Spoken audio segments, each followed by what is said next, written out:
I'd like to begin today by reading you a poem by Mary Oliver. This poem was essential for me in my first call because one of the things that happened to me in ministry, and it can happen to a lot of people, it's not a ministry per se experience.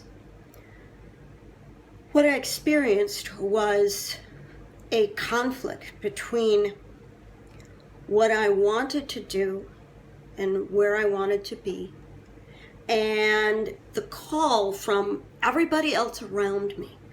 Everybody had their good advice, their way of doing things. And it was so difficult for me to hear God's voice calling me. You know, I could hear my friends' opinions.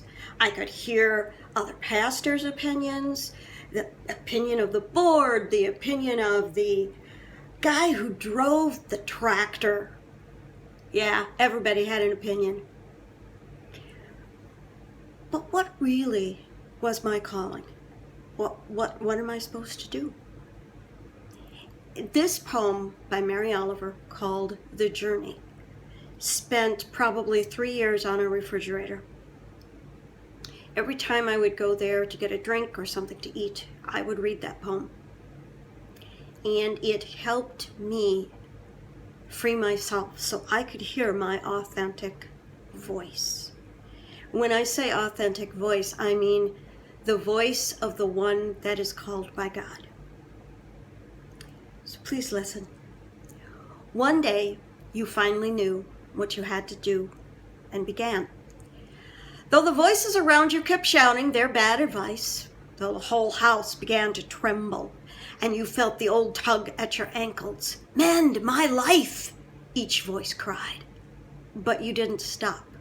You knew what you had to do. Though the wind pried with its stiff fingers at the very foundations, though their melancholy was terrible. It was already late enough, and a wild night, and the road full of fallen branches and stones.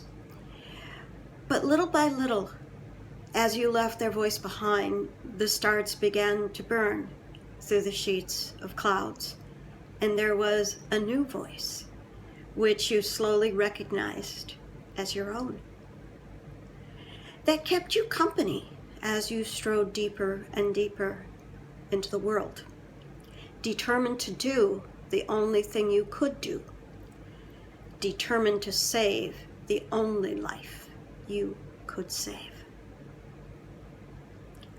Often we rush in to try to help people.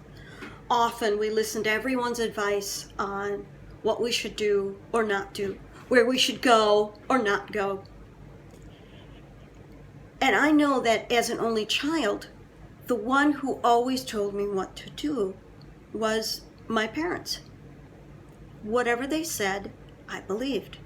And in many ways, that was a great way for me to build character and integrity and a sense of right and wrong. But it also meant that I did not learn to hear my own voice. Hearing your voice is so important for a happy life, because a happy life is a life that is lived regardless of the situation or circumstances, knowing that you are a beloved child of God. We don't hear that enough. Children do not hear that enough. Neither do youth nor adults. We're always, even if we're not truly aware of it, we're always thinking about what other people might be thinking. It's really clear now in COVID, because when I go out, I wear a mask. I always do. Other people may not. But what I know is that I will do what I believe I'm called to do during this time.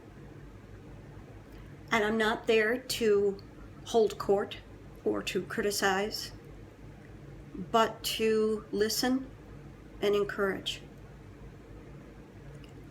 These are difficult times. But there is something more than living in these difficult times. There is a God who loves us and loves you. Keep that in mind, you person who's over 50, 40, 30. Keep that in mind. And save the life, the only life you truly can save, which is your own. See you tomorrow.